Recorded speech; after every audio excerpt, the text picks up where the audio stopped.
అలాగే అమ్మవారు ఒక్కొక్క చోట ఒక్కొక్కటి చెప్పించింది. దేవీ భాగవతంలో వ్యాస భగవానుడితో ఒక శ్లోకం చెప్పించింది. అది ఏమిటో తెలుసా అండి? జీవితాంతం ఏడీచేటట్టు చేయించగలిగినటువంటి మహాపాపం తరువుకొచ్చేస్తోంది అనుకోండి, అప్పుడు ఏ రూపంలో దుఃఖం వస్తుంది అంటే బిడ్డలకి ప్రమాదం వాటిల్లి బిడ్డలు శరీరం వదిలిపెట్టేస్తారు. కన్న తల్లిదండ్రులు జీవితాంతం ఏడుస్తూనే ఉంటారు. పిల్లల యొక్క బుద్ధి ప్రమాదకరమై తల్లిదండ్రులు ఏడవవలసిన రీతిలో ప్రవర్తించకుండా ఉండాలన్నా మన అదుపాజ్ఞలలో, అనగా మనం రోజు వాళ్ళని బుద్ధి చెప్పడానికి వీలు లేని రీతిలో వాడు ఎక్కడో ఉండి చదువుకుంటున్నాడన్నా, వాడు ఇక్కడ బయలుదేరి ఎక్కడికో ప్రయాణంతో వెడుతున్నాడు ఒక్కడే, వాడు రక్షింపబడాలి అని మీరు కోరుకున్నా, పిల్లలు ఇంట్లోంచి బయలుదేరినప్పుడు, పిల్లలు ఎక్కడో ఉన్నప్పుడు రక్షింపబడాలంటే ఈ శ్లోకం చదువుకోవాలి. అమ్మవారిని ఉద్దేశించి ఈ శ్లోకం చదివితే పిల్లలు ఊరెడుతున్నా, పిల్లలు ఇంట్లోంచి బయటికెడుతున్నా ఈ శ్లోకం చెప్పి మీరు ఒరే అమ్మవారికి నమస్కారం చేసేళ్ళంటే తల్లి రక్షిస్తుంది. ఇది దేవీ భాగవతంలో వ్యాస భగవానుడు కీర్తించాడు. సర్వదా సర్వదేశేషు పాతు త్వాం భువనేశ్వరి మహామాయా జగద్ధాత్రి సచ్చిదానందరూపిణి. మీకు ఎక్కడో చెప్తాను నేను ఆఖ్యానం. సర్వదా సర్వదేశేషు, పిల్లలు యామర్లి నిద్రపోతుంటారు, ప్రమాదం వచ్చేస్తుంటుంది.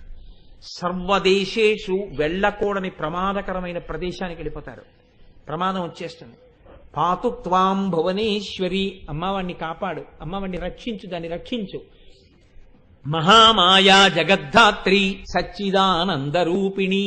ఈ శ్లోకాన్ని చెప్తే పిల్లలకి రక్షణ కలుగుతుంది. కాబట్టి ఈ శ్లోకం వ్యాసుడు దేవీ భాగవతంలో చెప్పాడు. దీన్ని ప్రతిరోజు మనం చెప్పవలసి ఉంటుంది. పిల్లల క్షేమం అక్కర్లేదన్న వాళ్ళు ఏ తల్లిదండ్రులు ఉంటారండి? కాబట్టి చక్కగా మీరందరూ చెప్పండి. సర్వదా సర్వదేశేషు పాతు త్వాం భువనేశ్వరి మహామాయా జగద్ధాత్రి సచ్చిదానందరూపిణి. అంతవరకెందుకు, మీకు ఒక్క విషయం విజ్ఞాపన చేస్తాను. దేవీ భాగవతంలో అమ్మవారి అనుగ్రహం గురించి ఒక కథ ఉంది. అందులో పూర్వకాలంలో దేవదత్తుడు అని ఒక బ్రాహ్మణుడు ఉండేవాడు. ఆయనకి కొడుకులు లేరు. ఆయనకి కొడుకులు లేకపోతే ఆయన పుత్రకామేష్టి అనేటటువంటి ఇష్టి చేశాడు కొడుకుల కోసం. ఆ చేసేటప్పుడు అందులో ఉద్గాత అని ఆ సామవేదాన్ని పఠించడం కోసం సుస్వరంతో, స్వరం తప్పకుండా ఆ వేదాన్ని పలకగలిగినటువంటి గొప్ప నైపుణ్యం కలిగినటువంటి వాణ్ణి గోభిలుడు అనబడేటటువంటి ఒక మహానుభావుణ్ణి తీసుకొచ్చి ఆ యాగంలో పెట్టుకున్నారు. యాగం అంతా పూర్తయిపోయింది. చిట్ట చివర సామవేదం చదువుతున్నారు. మొన్నటి రోజున మనం ఇక్కడ అమ్మవారికి పూజ చేసినప్పుడు ఓ అఖిలాండ కోటి బ్రహ్మాండ నాయకి లలితాపరా భట్టారికా స్వరూపిణి అమ్మ చతుర్వేదమోధారయా అని, ఇదిగో వినమ్మ ఋగ్వేదమోధారయా అంటే అప్పుడు వేదం చదివారు కదా. అలా చిట్ట చివరి ఈయన సామవేదం చదువుతున్నాడు. ఆ సామవేదం చదువుతున్నప్పుడు కొంచెం స్వరంలో దోషం వచ్చింది. దోషం వచ్చేటప్పటికి దేవదత్తుడికి ఎక్కడ లేని ఆగ్రహం వచ్చింది. నేను కొడుకు కోసమని యాగం చేస్తుంటే దాంట్లో వేదం చదవడానికి వచ్చి నువ్వు స్వరం తప్పుతావా, ఎంత తప్పు పని చేశావురా అని అడిగాడు. అడిగితే ఆయన అన్నాడు, వాక్కు స్వరము దేని మీద ఆధారపడతాయి? ఊపిరి మీద ఆధారపడతాయి. ఆ ఊపిరిని తరువాత తాను చెప్పబోయేటటువంటి వాక్యము ఎంత పొడుగుంటుందో దాన్ని ముందే లెక్క వేసుకుని దానికి కావలసినంత ఊపిరి లోపల తీసి నిలబెడితే తప్ప ఆ వాక్య నిర్మాణమునకు కావలసినంత ఊపిరి పైకి వాక్కుగా రాదు. అలా వేదం పలికేటప్పుడు కూడా ఉచ్ఛ్వాస నిశ్వాసలలో కావలసినంత ఊపిరి తీసి అప్పుడు దాన్ని ఆ స్వరబద్ధంగా బయటికి తీసుకొచ్చి శబ్దస్వరూపంగా వేదాన్ని పలకాలి. ఒక్కొక్కసారి ఆ ఊపిరి తీసి లోపల పట్టుకోవడంలో చిన్న తేడా వచ్చి స్వరం మారచ్చు. అంత మాత్రానికి నిండు సభలో పట్టుకుని నన్ను ఇంత మాట అంటావా, నీకు మూఢుడైన కుమారుడు జన్మించుగాక అని చెప్పించు. పాపం ఈ దేవదత్తుడు వెళ్ళి ఆయన కాళ్ళ మీద పెట్టాడు. ఎంత మాట అన్నావయ్యా, కొడుకు కోసమని ఇంత ఇష్టి చేశాను. చిట్ట చివరికి ఏమైంది, ఇంత ఇష్టి చేసిన తరువాత మూఢుడైన కొడుకు పుట్టాలని శపించావు. దీనివల్ల నాకేం కలుగుతుంది? అసలు కొడుకులు లేకపోయినా పర్వాలేదు, కానీ మూఢుడైన కొడుకు వల్ల ఎంత ప్రమాదం వస్తుంది. అందుకని మహానుభావా నీ యొక్క కోపాన్ని ఉపసంహరించి నన్ను రక్షించన్నాడు. ఆయన అన్నాడు, పుట్టుక చేత మూఢుడు కానీ ఆ తరువాత అతను మహావిద్వాంసుడవుతాడు అన్నాడు. అయిపోయింది, ఇష్టి వెళ్ళిపోయారు ఎవరిమానాన్న వాళ్ళు. పాపం ఈ దేవదత్తుని యొక్క భార్య గర్భాన్ని ధరించింది, ఒక పిల్లవాణ్ణి కంది. ఆ పిల్లవాణ్ణి కూర్చోబెట్టుకుని దేవదత్తుడు సంధ్యావందనం నేర్పుదామంటే వాడు అలా చూస్తూ ఉండేవాడు. వాడి పేరు కూడా వాడి నోటికి తిరిగేది కాదు. ఉతధ్వజుడు అని పేరు పెట్టారు ఆయనకి. ఆయన పేరే ఆయనకి నోరు తిరిగేది కాదు. అందుకని అసలు ఏమీ మాట్లాడేవాడు కాదు. అలా కూర్చునేవాడు, ఒక చెక్క బొమ్మ కూర్చున్నట్టు ఉండేవాడు. తండ్రికి అసహ్యం వేసింది. ఒరే, నీలాంటి వాడి గురించి శాస్త్రంలో ఏం చెప్తారో తెలుసా?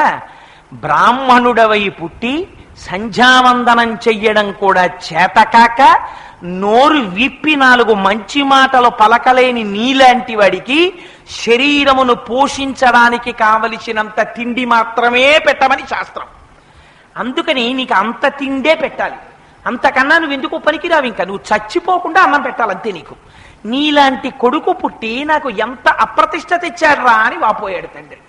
వాపోతే పాప ఆ మాటలు విన్నాడు. తల్లిదండ్రులు అంటున్న మాటలు చాలా బాధ కలిగింది. చిచి, నేను ఉండకూడదని చెప్పి దూరంగా వెళ్ళిపోయాడు గంగానదీ తీరానికి. అక్కడ ఒక కుటీరం కట్టుకున్నాడు. కుటీరం కట్టుకుని ఆ కుటీరంలో ఉంటున్నాడు. ఆయన ఏం మాట్లాడ్డు. ఆ చుట్టూ ఉన్నటువంటి వాళ్ళందరూ చూశారు. పొద్దున్నే లేచేవాడు, చీకటితో గంగలోకి వెళ్ళేవాడు, స్నానం చేసేవాడు. కాకి ఎలా మునుగుతుందో అలా మునిగేవాడు. ఎందుకని? ఆ స్నానం చేసేటప్పుడు ఆ మంత్రం చెప్పుకోవడం అవి ఆయనకేం చేతకావు. అందుకని కాకి స్నానం అంటారు. స్నానం చేసేసేవాడు, బయటకు వచ్చేసేవాడు, కూర్చునేవాడు. ఏదైనా ఓ కాయో పండో దొరికిందా తినేవాడు. ఎవరైనా తెచ్చి అక్కడ పెట్టారా తీసుకు తినేవాడు. ఏమంటే మీ పేరేమిటండి మాట్లాడేవాడు కాడు. ఏమీ మాట్లాడకుండా కూర్చుంటే ఇది ప్రజలకి బాగా నచ్చింది. అసలు ఆయనండి మౌనస్వామి. అసలు ఆయన ఏం మాట్లాడరో తెలుసా మీకు? 1 రూపాయి అడగరు, ఎవరింటికి రారు, భిక్ష అడగరు. ఎప్పుడు అలా మౌనంలో ఏం చూస్తాడో తెలియదు, ఏం వింటాడో తెలియదు. అసలు శక్తులన్నీ ఆయన దగ్గర ఉన్నాయనుకున్నారు. అనుకుని వాళ్లే పేరు పెట్టేసుకున్నారు. ఎంత గొప్ప తపస్సు అంటే అసలు ఇది తపస్సు అంటే. అందుకని ఆయన పేరు సత్య తపస్సుడు అని పేరు పెట్టుకున్నారు వాళ్ళు. పెట్టుకుని ఇంకా ప్రతి ఇంట్లో వాళ్ళు తీసుకొచ్చి అక్కడ పదార్థాలు పెట్టేవారు. ఇదేదో బానే ఉంది, మన నోరు విప్పామా మన బతుకు బయటడిపోతుంది, అక్షరం ముక్క రాదు మనకి. అందుకని అసలు మనం మాట్లాడాలి, మౌనంగా ఉంటాం. వాళ్ళు మౌనమే నాకు శ్రీరామరక్ష, వాళ్ళు నేనేదో పెద్ద తపస్వినని ఇవన్నీ పెడుతున్నారు అని ఆయన హాయిగా రోజు ఏదో పాపం తినేవాడు. కానీ మనస్సులో కుమిలిపోతూ ఉండేవాడు. 14 ఏళ్ళు అయింది ఇల్లు విడిచిపెట్టేసేపటికి.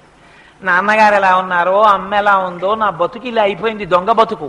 రేపు పొద్దున్న ఎప్పుడైనా ఒక్కసారి నోరు విప్పానా కర్రలెట్టి కొడతారు నన్ను. నేనేదో తపస్విని అనుకుని వీళ్ళు పెడుతున్నారు, తింటున్నాను, కూర్చుంటున్నాను. ఈ పర్ణశాల నేను తప్ప నాకేమీ తెలియదు, బయటికి వెళ్ళడానికి భయం, ఎవడేం అడుగుతాడో భయం, ఎవడన్నా కనపడేటప్పటికీ కళ్ళు మూసుకు కూర్చోవాలి అని అలా కూర్చున్నాడు పాపం. కూర్చుంటే ఆయన దురదృష్టమో ఆయన అదృష్టమో ఒక రోజున ఒక పెద్ద వేటగాడు వచ్చాడు. వాడు సాక్షాత్ కాలయముళ్ళే ఉన్నాడు. నల్లటి శరీరం, ఎర్రటి కళ్ళు. ఆయన వస్తూ ఒక అడవి పందిని తరువుకొచ్చాడు. తరువుకొస్తే ఆ అడవి పంది యొక్క డొక్కలో ఆ కిరాతుడు విరిచిపెట్టినటువంటి బాణం గుచ్చుకుంది. అది నెత్తురోడుతూ తప్పుకోవడానికి మార్గం లేక పరిగెడుతూ ఈయన ఉన్నటువంటి ఆ పర్ణశాలలో యొక్క తడికి తోసుకుని లోపలికి వచ్చింది. ఈయనేదో కళ్ళు మూసుకుని అలా కూర్చున్నాడు పాపం. ఏంట్రా ఈ ఎల్లరని కళ్ళు తెరిచాడు. ఎదురుగుండా పంది కనపడింది. ఆ పంది డొక్కలో బాణం, అందులోంచి రక్తం వరద కింద కారిపోతోంది. నోరు తెరిచి అల్లల్లాడిపోతోంది, కన్నుల వెంట నీళ్లు. వెనక వచ్చేస్తున్నాడు. హుప్ అంటాం ఎగురేటప్పుడు. హుప్ అంటే అర్థం ఏంటంటే అదేనా బీజాక్షరమా అంటే అదో ఆ మాట అంటాం అంతే మనం. అలా ఆ పందిని చూశాడు. ఆయన మనస్సు ఒక్కసారి లయమైపోయింది. మనస్సులో అపారమైన కారుణ్యం కలిగింది ఆ పంది పట్ల. తనకి తెలియకుండానే ఐం అన్నాడు. అని ఇదేదో బానే ఉంది, ఈ అక్షరం ఏమిటోనో ఇన్నాళ్ళకి నోరు విప్పానని ఆ అక్షరమే 2-3 మాటలు అన్నాడు. అంత తీవ్రంగా మనస్సులయమైపోయినటువంటి స్థితిలో అమ్మవారి సారస్వత బీజాక్షరం ఆ అక్షరం. ఆ బీజాక్షరాన్ని నోటి వెంట పలికాడేమో అమ్మవారు ఒక్కసారి ప్రసన్నమైన దృక్కులతో చూసింది. చూసేటప్పటికి ఇంకేముంది, అమ్మ చూసిందా, మహాపండితుడైపోయాడు. కిరాతుడు వచ్చాడు. వచ్చి, మహానుభావ, మీరు సద్బ్రాహ్మణులు తపస్సు చేస్తున్నారు, నేను పందిని కొట్టాను, ఆ పంది ఎక్కడ దాక్కుంది చెప్పండి అన్నాడు. చూశాడు ఆయన. అక్కడే ఆ ఉతజ్జుడు చూసేటప్పటికీ అక్కడే ఉన్నటువంటి ఒక పొదలో పడుకుంది పాపం, అది ప్రాణభీతితో. ఈ పంది ఇక్కడే ఉన్నది అని చెప్పాడా? పంది ప్రాణాలు తీసేసినటువంటి పాపంలో కొంత భాగం తన ఖాతాలో పడుతుంది. పంది సంగతి నాకు తెలియదన్నాడా? సత్యం చెప్పిన దోషం తన ఖాతాలో పడుతుంది.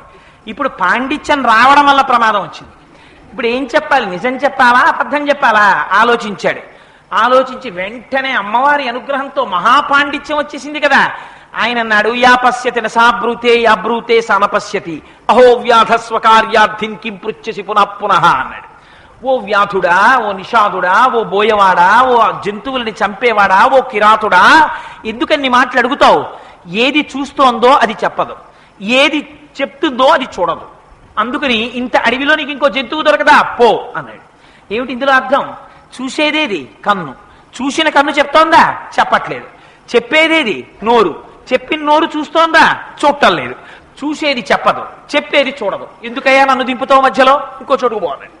నిజం చెప్పాడా అబద్ధం చెప్పాడా? నిజమే చెప్పాడు, అబద్ధము చెప్పాడు. కానీ ఆ అబద్ధం ఎందుకు పనికొచ్చింది? వేరొక ప్రాణి యొక్క ప్రాణములను నిలబెట్టడానికి పనికొచ్చింది. అలా అబద్ధం చెప్పినా అది సత్యము కిందకే వస్తుంది. అందుకని ఒక్క బీజాక్షరాన్ని పలికినంత మాత్రం చేత ఆనాడు ఉతచ్చుడు ఎంత గొప్ప పండితుడైపోయాడయా. అమ్మవారి అనుగ్రహం ఉంటే ఎవరినైనా అమ్మ మార్చేయలేదా?